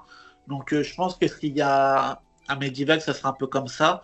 Mais je me dis que si elle revient dans le jeu, ça peut être iconique. Elle va encore, elle ressortira, je pense, mais ça serait iconique parce que là, vraiment, premier épisode. Alors, on va s'en souvenir. Moi, la noix de coco, je pense que dans plusieurs années, je vais m'en souvenir. La pauvre Noémie, je pense qu'elle s'en souvient encore. Enfin, bref, j'ai trouvé ça drôle, mais pourquoi pas une Cynthiana qui revient en mode rédemption Marie-France. Moi, personnellement, je serais pour. En plus, ouais, je trouve que ça serait une bonne rédemption pour elle. Après, je serais content je serais content. Pour moi, elle est sortie, voilà, son histoire est finie, mais un petit plus en mode je reviens pour refoutre des noix de coco dans la gueule de Noémie. Pourquoi pas. Putain, Noémie, elle prendrait cher. Hein. Ouais, non, mais incroyable. Et j'aurais adoré que quand elle donne la noix de coco, elle dise par contre, Noémie, elle ne mange pas la noix de coco. Ça pourrait tuer. Ça m'aurait la tué, Coco Gate, c'est putain. Ouais, non, mais vraiment. En plus, t'as l'impression, genre, elle donne un collier d'immunité quand elle donne la noix de coco. Enfin, ça m'a tué, quoi. Genre, oh, mon précieux. C'est mon bien le plus précieux. Ouais, voilà. Enfin bref, elle m'a un peu fait de peine à pleurer et tout, peu cher, en mode, oh, pour moi, c'est les guignols qui sortent en premier et tout. Bah, ouais, bah. Ouais. Du coup, un autre gros point négatif, et ça, j'avais dit que j'en parlerais dans la review, sur le casting et sur le fait qu'il n'y a pas de femmes plus de 39 ans. Et ça, je suis en colère. Bah oui, il n'y a pas de femmes plus de 39 ans. J'ai même pas fait gaffe. Les trois qui ont 39 ans, c'est Pauline, Céline et Cynthiana. Il n'y a pas plus âgé. Il n'y a aucune femme qui n'a plus de 40 ans. Et ce n'était pas arrivé depuis Nicoya avec Isabelle. Sinon, dans toute saison anonyme, même All-Star, on pourrait en parler, mais anonyme, il y a toujours eu des femmes plus de 40 ans. Là, il n'y a aucune femme de plus de 40 ans. Alors, c'est chaud, bien, c'est que chez les hommes, du coup, tu as des doyens. Tu as Christian, tu as Jérôme, tu as Frédéric. Et ça, c'est trop bien. Mais moi, où sont mes doyennes, punaise? Où sont mes doyennes? Les Cater, on a vu Carole, Estelle, Marie-France, tout ça. Pourquoi là, on n'en a pas, quoi? Enfin, vraiment, j'étais dégoûté. Surtout qu'on ne sait même pas qui est la plus vieille des trois. Mais ça, oui, j'ai essayé de mener mon enquête, mais j'ai plus de réponse. Merci les filles. Mais et du coup, très déçu du coup de pas avoir de doyenne, quoi. Parce que moi, où sont mes repères, quoi? Comment je fais pour m'attacher à des candidats? Donc là, je suis obligé de m'attacher à des Adrien, des Benoît, qui sont pas totalement les genres de candidats que je m'attacherais en premier lieu. Donc ça, c'est ma déception. J'avais dit que j'en parlerais. Sinon, qu'est-ce que j'ai comme autre déception? Bah, pas grand chose parce que c'était un très bon épisode, oui. Pour un premier épisode, c'était sympa, les épreuves étaient sympas. J'ai pas forcément de déception plus, en tout cas, qui me viennent en tête. Donc allez-y. Peut-être si ça me revient, je le dirai, mais je crois pas que j'ai d'autres déceptions en tête. Zakou, c'est à toi. vu qu'on avait un épisode qui était globalement sympathique et que c'était un premier épisode, il n'y a pas vraiment de gros points négatifs. C'est plus des points assez minimes d'ailleurs. Moi, le truc qui m'a vraiment tiqué pendant mon visionnage, après je l'ai maté en replay et je sais pas si c'était le cas en direct ou pas, mais les voix off de Denis avaient un son dégueulasse. Il y avait plein de moments où j'avais l'impression que Denis il enregistrait ça avec son téléphone sous son lit et où le son il était pas mal saturé et c'était vraiment une catastrophe. Et c'est déjà arrivé dans d'autres saisons où tu sens que des fois il y avait des trucs dans le studio d'enregistrement et des fois ils ont demandé à Denis de rajouter, de faire une autre voix off et tu sentais que c'était pas le même son. Mais là, c'était vraiment plus de la moitié de ces voix off qui étaient avec un son immonde et ça m'a vraiment perturbé. Et il y a même un passage où même les candidats ils ont un son dégueulasse, mais je sais pas si ça vient du replay, du direct. Je crois que j'ai eu la confirmation que quelqu'un qui a regardé en direct a aussi remarqué ça. Donc ça vient vraiment de l'épisode en lui-même. Mais ça m'a assez surpris parce que je me dis putain c'est TF1. Faire des voix off c'est pas ce qui coûte le plus cher au monde. Non, c'est clair. Et ça m'a vraiment perturbé parce que du coup je me concentrais pas sur ce qui se disait, je me concentrais sur la qualité du son de Denis. Donc des fois ça m'a un peu sorti de l'épisode. Un autre point négatif, mais bon ça prend plus à la saison précédente. Mais bon, l'île de la tribu maudite qui est l'île de l'équipe du Sud, elle est plus maudite du coup, c'est une île comme les autres. Non mais vraiment, parce qu'on essayait de nous la vendre comme l'île affreuse, on nous mettait le filtre sépia dégueulasse, oh mon dieu c'est horrible. Au final c'est une île classique et puis l'équipe du Sud ils s'en sortent très bien, ils sont très heureux comme ils sont. Enfin voilà, c'est juste pour critiquer encore une dernière fois le dernier petit pic à la tribu maudite. Non, sinon le casting on l'a beaucoup vanté, mais il y a aussi du coup le point noir des doyennes. Moi aussi ça m'a hyper surpris et choqué quand j'ai vu qu'il n'y avait pas de personnes de plus de 40 ans. Ça coûte pas grand chose en plus. Enfin, t'as une Cynthiana, je suis désolé, tu pourrais prendre une meuf qui avait la gueule de Cynthiana et qui avait 2 fois son âge, hein. Enfin, elle fait tellement plus vieille que ce qu'elle a que tu pouvais prendre une meuf de 50 ans, ça aurait pas fait une grande différence. Donc ça coûtait vraiment rien de mettre une vraie doyenne. Surtout qu'ils ont fait l'effort pour les mecs d'en mettre un par équipe. Donc mettre une meuf comme ça par équipe, ça aurait été pareil. Surtout que la moyenne d'âge des meufs est tellement plus faible que celle des mecs. Voilà, c'est absurde. Mais du coup, ouais, par rapport au casting aussi, on a un casting type les 4 terres, donc c'est cool, ça rend les personnages attachants. Il y a beaucoup de candidats qu'on aime bien, etc. Et pour l'instant, c'est un peu lisse. Je trouve qu'il y a assez peu de candidats qui sont démarqués comme non lisses. Alors, t'en as un par tribu. T'as Naïs, t'as Jérôme de l'Ouest. Bon, il y avait Cynthiana aussi, mais t'as quelques candidats qui sortent un peu du lot. Les 4 terres, c'était pareil, avec Adja, Joaquina aussi qui avait du caractère, Alix, Carole, etc.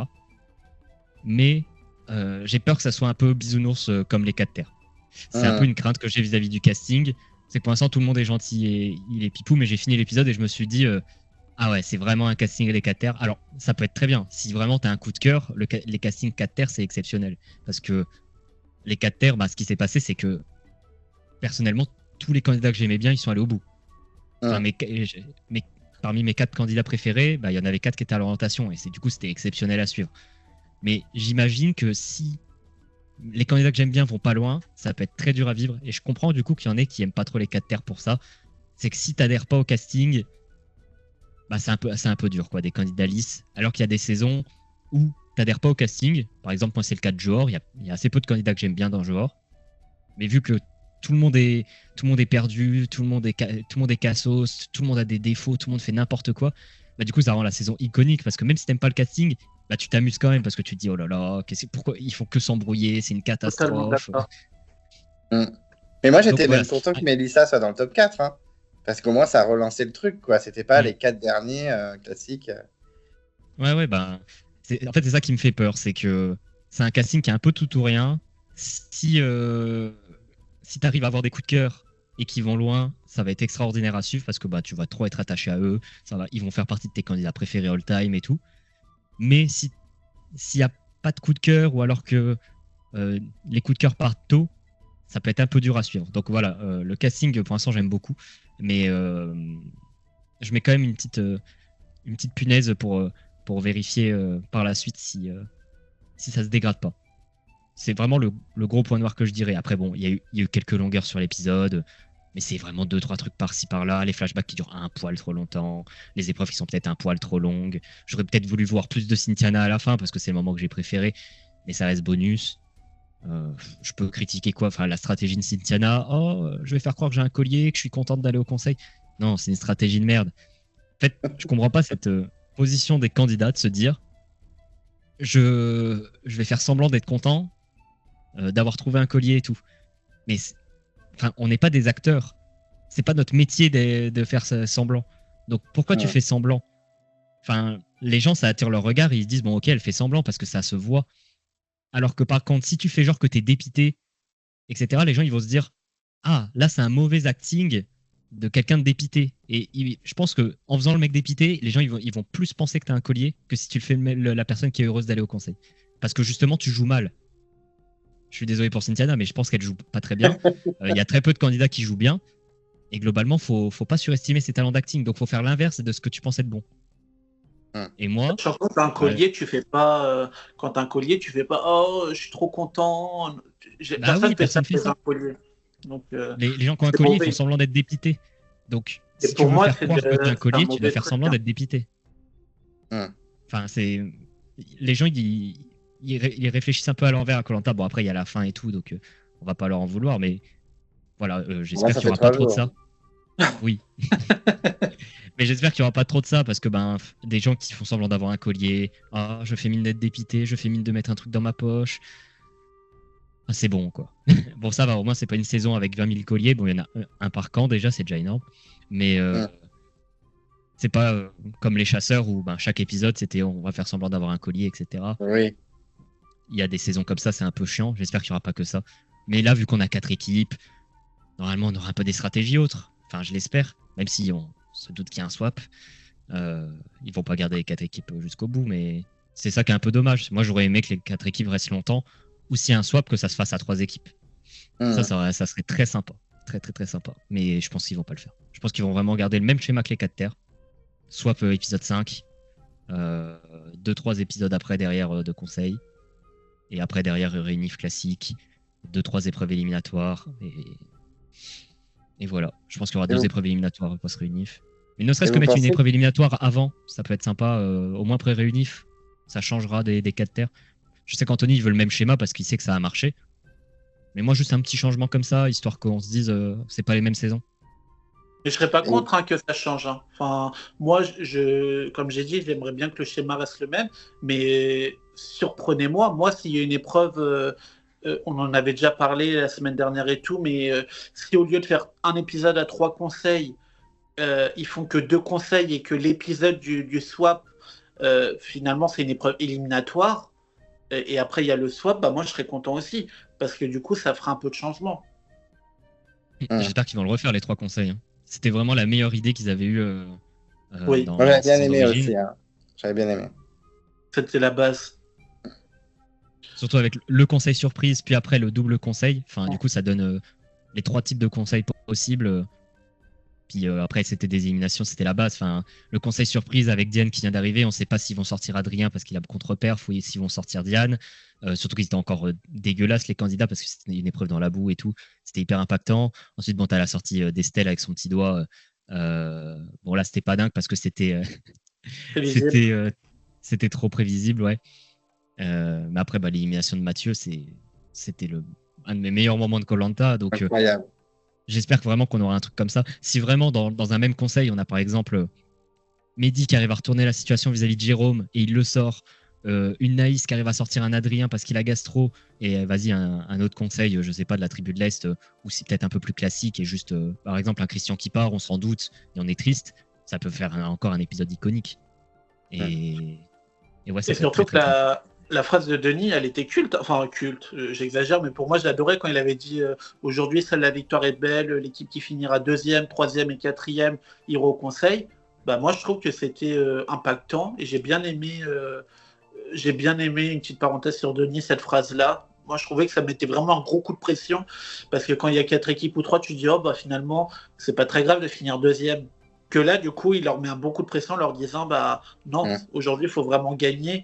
Et le fait que l'Est, ils avaient gagné alors qu'ils gagnaient tout, et que là, c'était vraiment une épreuve où il fallait finir premier, c'est incroyable et ça a fait le charme de la saison. Donc, je pense qu'on n'aura pas ça. On n'aura pas cette même storyline parce que là, du coup, la preuve avec le Sud, ils ont gagné les 2 épreuves, alors que l'Est, ça avait été, ils vont sur l'exil, puis ils arrivent à gagner l'humilité.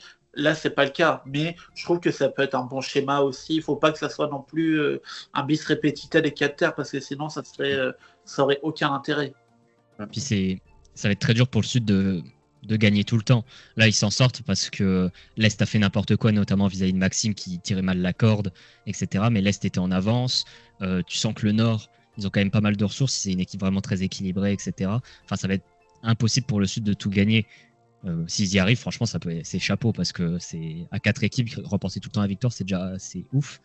Mais tu les sens pas aussi dominants. Les Verts, vraiment, à chaque épreuve, ils étaient vraiment devant les autres équipes, notamment sur les épreuves de logique, d'adresse, etc. Tu sentais qu'il y avait vraiment une plus grande cohésion. Et grâce à qui, par exemple, grâce à qui, encore une fois Mais tu sentais que, par exemple, l'équipe du Nord, dans les 4 terres, elle était clairement en dessous. Alors que là, je sens pas une équipe en dessous. Enfin, l'Ouest, ils perdent à chaque fois de peu. C'est plus sur des erreurs individuelles qu'ils perdent, etc. Et je pense pas qu'il y aura une équipe qui sera vraiment en dessous cette saison. Enfin, j'ai pas l'impression. Ok. Est-ce que vous avez des choses encore à dire sur les points négatifs ou on passe au winner pick et la note? On parlait du collier. Moi, j'avais une petite théorie. Je sais que dans les 4 terres, on avait eu 2 bons conseils avec 2 colliers, celui d'Estelle et de Mathieu. Moi, perso, c'est des conseils que j'ai kiffés et qui sont dans mon top 10, clairement. Et je me dis, pourquoi pas un Mehdi qui est au bottom et qui trouve un collier orange et qui le sort et vire Jérôme. Moi, je trouve que ça pourrait être un beau move. Alors, ça arrivera peut-être pas, mais en tout cas, et je trouve que ça pourrait donner une bonne storyline et un bon intérêt à Mehdi. Donc, why not? En tout cas, là, ça va être compliqué pour lui parce que les autres, ils ont l'air vraiment d'être un groupe de 4 assez soudé. Donc, pourquoi pas? Moi, j'aime pas mal Mehdi. J'ai bien aimé cet épisode-là. Donc, moi, qu'il ait un collier qui puisse sortir Jérôme, le grand leader, ça serait iconique, je trouve. De toute façon, moi, je pense vraiment qu'il va réussir à s'en sortir, soit parce que Jérôme a gastro et du coup, il va réussir à rallier les autres, soit parce que justement, il va trouver un collier et puis il va s'en sortir comme ça. Mais j'avoue que Mehdi, bon, je suis pas fan du personnage pour l'instant parce que je le trouve un peu fade. Mais sa position dans l'équipe est hyper intéressante. Oui, c'est ça. Un profil comme ça dans une position telle quelle, c'est nouveau. Et même si je l'aime pas trop, j'ai envie qu'il réussisse à s'en sortir en sortant un Jérôme, etc. Parce que ça peut donner un truc une storyline vraiment sympa en fait. Tout simplement. C'est ce que tu avais dit tout à l'heure et j'ai trouvé ça intéressant, c'est que un Mehdi, tu l'imagines pas être au bottom d'une équipe. C'est le mec, même s'il a foiré l'épreuve, un Marie, tout ça, il va pouvoir foirer 50 épreuves, il sera jamais au bottom, il sortira jamais. Qu'une Cynthiana, et en plus là, elle n'a pas foiré d'épreuve parce que on l'a vu qu'elle a réussi à taper à casser une cible, donc elle n'était pas nulle, tout ça. Et ce qui est intéressant avec Mehdi, c'est que du coup, là, il est dans une position qui lui est pas favorable et qui est pas habituelle à son type à ce genre de profil de candidat. Donc, c'est ça qui est intéressant. Donc, moi, je suis curieux de Mehdi. C'est pas un coup de cœur, il m'a pas laissé une impression de ouf.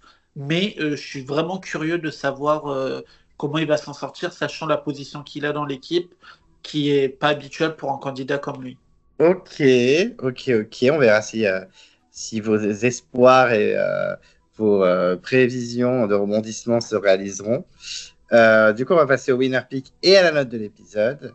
Je sais que c'est un peu tôt pour le winner pick, très clairement. Mais bon, on tente, on ne sait jamais. Vous pouvez me dire plusieurs noms parce que je ne suis pas un monstre. Vous avez le temps de me dire quelques prénoms et une note de l'épisode. Anto, je te laisse commencer.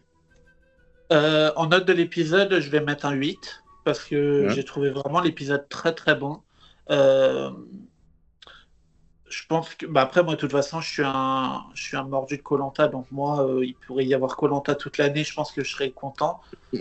Enfin, faut pas abuser, mais je pense que moi je suis toujours comme un gamin au 25 de Noël quand il y a une nouvelle saison de koh. En plus là avec 4 équipes, avec tout ça, donc honnêtement je trouve que c'est un bon présage. Donc moi j'ai hâte de voir la suite, je suis très curieux.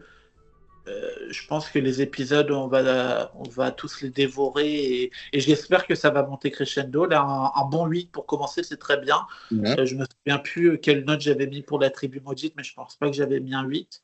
Donc là, très bon lancement d'épisode. Et en winner pick, bah, ça va pas être surprenant. Je vais mettre Pierre-Marie parce que pour moi, c'est un peu le couteau suisse, hein. Le mec, je pense qu'il est bon partout. Belle gueule, bon physique, bon socialement, bon stratégiquement. En survie, je pense qu'il a l'air de se débrouiller. Donc, ouais, moi je dirais sur Pierre-Marie, mais c'est parce que je le projette trop en Nicolas du Feu Sacré. Donc, vu que je connais le parcours de Nicolas, je pense que du coup, inlassablement, je suis influencé par ça. Alors que par exemple, si Pierre-Marie il aurait le physique et la mentalité d'un Steve des chasseurs, je dirais ah, bah, Pierre-Marie. Mais là, du coup, non, je le vois bien. En tout cas, c'est mon winner pick. Et let's go Pierre-Marie. Ok, pourquoi pas, en vrai. Pierre-Marie, je serais pas choqué non plus, hein, très clairement. Zakou, toi, ta note et ton winner pick? Alors, je vais pas être aussi dithyrambique qu'Anthony sur la note, parce que pour moi, c'est un épisode avec beaucoup de promesses, mais qui, en tant que tel, était relativement classique. Donc, moi, je partirais plus sur un 7. Voilà, simple, efficace. Un épisode sans gros défauts, mais un épisode sans grosse qualité, mis à part le dernier conseil qui était vraiment très très cool. Pour le winner pick, bah, comme tu l'as dit, c'est hyper difficile de se projeter, même s'il y a quand même des profils qui ressortent directement. Pierre-Marie, comme l'a cité Anthony, c'est direct un profil qui tape à l'œil. C'est vraiment le candidat. Tu te dis, bon, bah lui, il n'y a aucun monde où s'il joue bien, ou il n'atteint pas l'orientation. Enfin, ça paraît trop bizarre. Donc, c'est évidemment un gros potentiel gagnant. Il n'y a pas vraiment de débat là-dessus. Moi, je trouve qu'un Maël, même si je l'apprécie pas trop, en fait, ça m'a vraiment surpris son montage, où on le voit beaucoup. Je m'attendais pas à le voir autant. Et je me dis, est-ce que c'est pas le présage de quelque chose qui soit autant montré?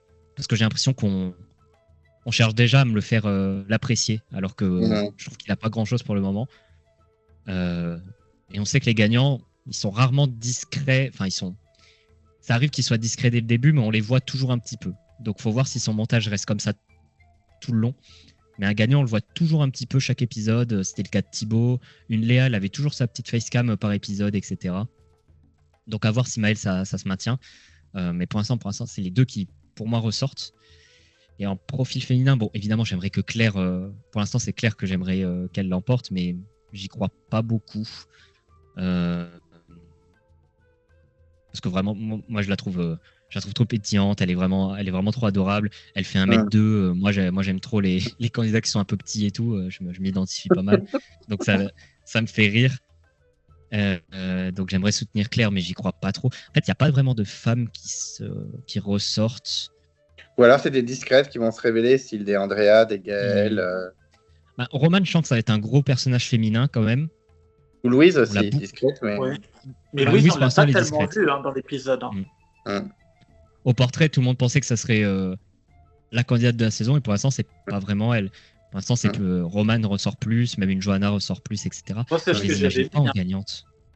Moi, Louise, je l'avais mis winner pick quand j'ai fait mon top 5 winner pick, j'avais mis Louise. Donc là, presque premier épisode, pas ouf. Et en plus, ça me ferait... Moi, personnellement, Louise, c'est la seule dans ma tier list que j'ai mis dans Sans Avis, parce que vraiment, on l'a pas vue et j'ai pas trop d'intérêt pour elle. Et c'est pas typiquement le genre de candidat que j'apprécie.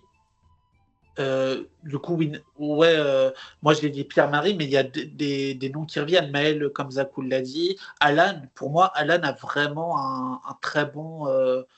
Il peut vraiment avoir l'histoire d'un gagnant et tout. Benoît, Benoît, ouais, pour moi, ces 4-là, c'est vraiment 4 noms qui ressortent. Mais je trouve qu'il n'y a pas de Benoît- filles qui ressortent par rapport aux garçons. À part Roman, Ah, il y a des filles qui ressortent. Naïs, Roman et Johanna, je trouve quand même, elles sont plutôt présentes dans l'épisode. Mais c'est pas pour pas pour en leur gagnant. qualité de gagnante. C'est vraiment juste, on se doute que ça va être des personnages de la saison. Mais c'est pas des. Elles ont pas pour l'instant la gueule de gagnante. Une Romane, il y a Oui. quand même un petit truc, parce que je me dis, ça peut être la petite jeune, un parcours. Enfin, comme André, tu vois, ils font gagner la petite jeune parce qu'elle est sympa avec tous les vieux, elle s'entend bien avec tout le monde, machin. C'est possible, mais vraiment, j'ai trop du mal à l'imaginer gagnante. Du coup, ouais, il n'y a pas vraiment de femmes qui ressortent, je trouve, là-dessus. Bah, moi, de mon côté, c'est vrai qu'en winner pick, c'est des classiques, hein, bien sûr. Maël, Pierre-Marie, Benoît. Ouais, c'est des noms qui reviennent direct. Et en fille, bah, oui, je suis assez d'accord, hein. Alors, soit une fille va nous surprendre, mais si, par exemple, je parlais de Gaëlle ou Andrea ou même Louise, voire même Céline, mais le problème, c'est que, comme vous dites, elles ont été montrées très vite fait. Alors, par exemple, Alexandra des Quatre Terres, pour faire la comparaison avec la saison d'origine, elle avait été montrée assez négativement, mais elle avait été montrée énormément. Enfin, je me rappelle que le lendemain sur Twitter, c'était Alex Envoy, MDR. Enfin, elle était quand même très très présente. Et ce qui était intéressant Alexandra, c'est sa storyline, voilà, son évolution incroyable dans la saison. Là, je pense pas qu'il y aura une candidate comme ça, le profil Alexandra. Donc, moi, les filles, malheureusement, je pense pas que ce sera la saison de la femme, comme dirait une certaine Isabelle. Mais moi, je les trouve très sympas. Enfin, je trouve le casting féminin relativement sympa parce que, mis à part Louise, il n'y a pas vraiment de meuf où je me suis dit vraiment Osef, machin. Et à chaque fois, j'ai dit oh, sympa, ou alors oh, elle me saoule un peu pour Naïs et Cynthiana, par exemple. Mais globalement, je trouve que les meufs, elles sont ok. Et pour l'instant, il n'y en a pas vraiment qui se démarquent en mode oh, c'est trop la base. Ouais. Bon, mis à part Claire que j'ai envie de soutenir et Andrea parce que j'aime trop son portrait. Et voilà. Et vous parliez de Benoît. Moi, je trouve que Benoît, ça pourrait le faire en termes de profil, mais juste physiquement, il n'a pas la tête d'un gagnant. Enfin, je sais pas comment dire. Il est un peu trop basique pour. Après, Thibaut était très classique aussi au début. Il était très lisse. Hein. Non, mais c'est pas une question de lisse parce que tous les gagnants sont lisses. C'est pas tous, mais 90% des gagnants sont lisses. Très gentil pour certains. Oui, mais c'est le cas. Mais je sais pas. Benoît, je trouve qu'il j'imagine pas Benoît au final avec Denis qui dit Benoît et puis lui qui célèbre. C'est pas une image que j'arrive à me mettre dans ma tête. Ok. C'est possible, et Andrea, hein. Il est bien monté. Par contre, Andrea, qui est un peu discrète, va se faire remarquer parce qu'on le voit dans le pré-générique, elle est un peu dans les clashs. Et c'est pour ça que Zakou dit que ça va être une saison un peu bisounours. Je suis pas spécialement d'accord parce qu'il y a quand même pas mal de gros caractères, quoi. On voit Andrea qui dans le pré-générique, on voit Naïs, Adrien, Jérôme. Ça, je sais pas, j'ai pas regardé. J'ai pas regardé le pré-générique ni le générique. Avec Adrien. Moi, je trouve que ça va. Il y a quand même des caractères. Après, je pense pas que ça va être une saison à la Johor. Ils vont se prendre la gueule tous les épisodes. Mais après, il faut dire que dans les caractères, il y avait aussi des gros caractères, des Carole, des Adja. Et c'est pas pour autant une saison où il y a eu des gros clashs. Donc, Ouais, mais elles sont parties vite. Enfin, regarde, Carole, elle a fait son gros clash, me foutais à poil. Et elle a dégagé juste derrière. Adja, ok, c'était la reine des clasheuses, mais dans son équipe, ils étaient tellement tout mignons. À part vite fait râler sur Alexandra, elle n'a pas fait grand-chose. Il a fallu qu'elle croise Alix pour vraiment péter un câble. Et ça a duré l'épisode où elle est sortie. Donc, en vrai, il n'y avait que Adja qui avait un caractère de feu. Les autres, ils étaient un peu tout mignons. Donc, on verra. Mais moi, je pense qu'ils ont plus de caractère que dans les 4 terres origines. Hein. Oui, je pense aussi. J'ai dit, j'espère que ce sera pas des bisounours. Mais pour l'instant, c'est pas trop le cas parce qu'il y a quand même eu quelques trucs. J'ai dit que j'ai peur que ça tourne à comme les 4 terres où ce soit bisounours. Et là, ça va créer des distensions entre les fans, en fait. Parce qu'il y en a quand même qui aiment bien les castings de bisounours et d'autres qui aiment pas, etc. Donc voilà, j'espère que ça va pas tourner comme ça et qu'on va quand même avoir quelques belles personnalités. Mais pour l'instant, sur un premier épisode, faut y croire. Hein. On va pas être pessimiste dès le début. Après, moi, je suis plein de contradictions. C'est-à-dire que j'adore Johor. C'était masterclass à chaque épisode. On voyait les sorties. J'adore les 4 terres. Alors que oui, voilà, c'est ça. Et j'adore les 4 terres. Alors que les 4 terres, il y a zéro clash, quoi. On te rappelle, s'il te plaît, le clash entre Lola et Brice. Non, mais c'était un bébé cadom, vraiment, non. Et Lana, pardon, désolé. Voilà, super. Génial. Waouh, quel clash. Incroyable. En plus, il avait teasé comme si c'était un truc de malade. Et en fait, c'était nul. Donc, Donc non, ben ouais, plein de contradictions, on verra bien, mais j'espère quand même un petit peu plus de caractère que les quatre terres origines. Mais si vous me dites que dans le pré-générique, il y a l'air d'avoir pas mal d'embrouilles et tout. Bah, je veux pas peut-être qu'il va spoiler, y avoir, mais effectivement, que ce soit dans le sud, dans le nord ou dans les autres, et on voit des clashs dans un peu, pas dans tous les sens, faut pas abuser. Il n'y a pas le gros drame en Wendy, je te voulais avec moi jusqu'au bout, toi tu me fais ça, ou Jessica, t'as mis la main dans le dos de tout le monde, mais tu sens qu'il y a des petits clashounnés qui arrivent, quoi. Par contre, j'ai vu la bande-annonce et on a Andrea qui cherche un collier, qui est en mode le jeu il est individuel, machin. Donc moi j'aime toujours les candidats quand ils sont en mode ah non mais j'en ai rien à foutre, moi je joue pour moi et tout. Donc je suis content parce que je pensais qu'Andrea ce serait plus une joueuse sociale. Et si elle est vraiment juste en mode bah, j'ai envie de m'amuser et tout, ça peut être très cool. Ah bah dans le pré-générique, elle dit à une des meufs, je sais pas laquelle, parce qu'on voit pas trop, ça va vite. Elle dit non mais je t'emmerde vraiment là en fait. Bah, je pense qu'il n'y a pas trop de suspense à qui elle dit. Hein. Je pense pas qu'elle le dit à Claire. Hein. Non mais non, c'était qui? Ah ouais, Johanna. Bah Johanna, bah forcément. En même temps, trop marrant. On a trouvé l'eau, il reste le feu. Bah ça c'est Johanna. Non mais j'ai vraiment un bon feeling sur Romane, sur le fait de la petite jeune. En plus, à mon avis, quand elle a mis sa lettre et tout, ils ont vu qu'elle avait Nantes écrit en breton. Ils se sont dit, oh elle, on la veut dans notre casting, trop la base des 4 terres, c'est trop marrant et tout. Et en plus, petite anecdote, que Zakou en parlait du fait que les petits jeunes, ils sont souvent appréciés par les anciens. On a eu 3 saisons, nous, de Koh-Lanta avec des jeunes contre les vieux. Et à chaque fois, c'est un jeune qui a gagné. Et c'était le jeune Benjamin qui a gagné dans les 3 saisons. Clémence, Françoise David et André. C'était les 3 Benjamins de la saison. Et c'est eux qui ont gagné la saison. Donc, et ils étaient les plus appréciés des vieux à chaque fois. Donc ouais, honnêtement, why not quoi. Franchement, why not. Après, vu qu'il n'y a pas tant de vieux que ça, est-ce que ça va marcher cette saison-là Et toi, Clem, t'as winner pick ou pas? Bah moi c'est les classiques, hein. C'est Pierre-Marie, Maël, et on a visité un 3e gars, potentiellement Alan. Et en fille, je vois personne. On parlait de Roman, mais je sais pas. Et Cynthiana, c'est pas le winner pick pour toi? Bah si elle revient, elle peut faire franchement une entrée fracassante dans une autre équipe, s'intégrer de malade comme Paris-France à la réunification, après ne jamais être menacée parce qu'elle est tellement nulle sur les épreuves qu'au final, personne ne veut la virer. Et puis ici, c'est la copine rigolote un peu tarée parce qu'elle aura mis de l'eau dans son vin. Et puis au final, elle sera donc à la finale, on ne sait pas pourquoi, en mode bonjour. Et puis elle va trouver le poignard par hasard parce que la prod lui aura montré. Et puis les poteaux, elle va les gagner parce son que... portrait en plus. Et ça en fait, voilà. Son portrait. Oui, ton portrait cherche le poignard et tout. Donc, les poteaux. Et puis résultat, ils vont voter pour elle parce qu'elle aura choisi le plus gros fils de pute de la saison et voilà. Mais ça me fait rire en plus que tu dis du coup ils vont pas voter contre elle parce qu'elle est trop nulle et tout. J'ai vu là il y a 2 jours, j'ai fini la saison 37 de Survivor avec la fameuse Nathalie, tu vois, qui dit à tout le monde ah mais pourquoi vous voulez me voter moi, je suis trop nulle, je fais peur à personne et tout.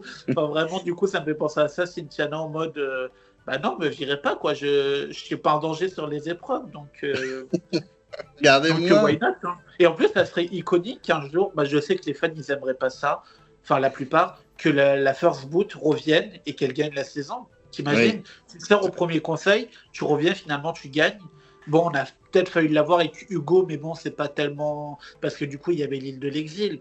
Mais moi, personnellement, je pense que je kifferais un peu comme ça de belles histoires, First Boot, en mode j'ai peu le temps de prouver parce que ça faisait que 3 jours et que finalement, j'arrive à gagner. Donc, moi, je trouve que ça pourrait être quelque chose qui me plairait. Après, pas pour Cynthiana, parce que bon, ça a un peu le troll, mais un jour dans Koh-Lanta, pourquoi pas? Dans Survivor, tu verras une saison, je te dis pas laquelle, il y a un petit truc comme ça. C'est pas tout à fait ça, mais il y a un ou une gagnante controversée. Ah, bah, hâte de voir ça. Là, ma prochaine, c'est Gen Z versus Millennial. Ah oui, bon, c'est pas mal. Moi, j'aime bien. C'est Maxime qui me l'a conseillé, hein, moi. Mais du coup, c'est ma prochaine. Et Zakou, tu voulais dire un truc? Il y a un truc, il y a un truc qui m'a fait rire et à la fois peur avec Cynthiana. Il y a toujours ce truc du plus gros coup de bluff de l'histoire de Kael et tout.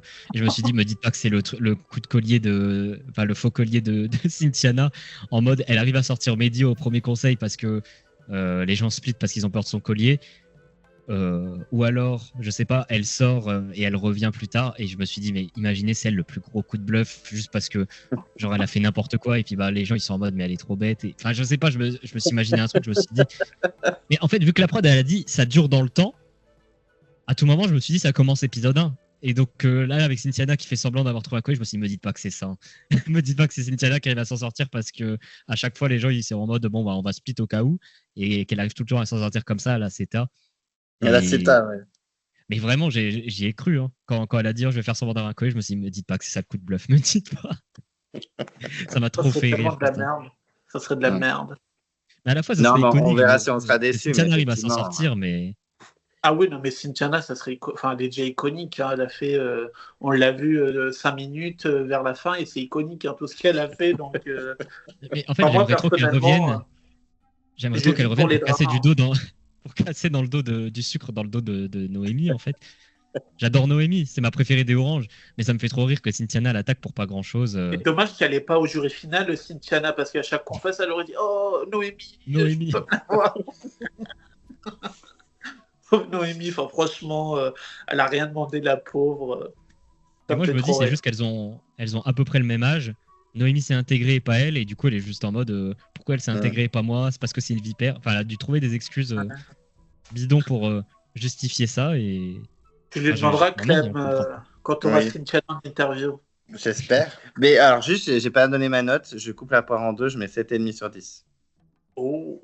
Voilà, parce que j'ai bien aimé, mais j'attends de voir la suite. On a le gentil flic, le méchant flic et le neutre. La Suisse. Méchant. Ça va.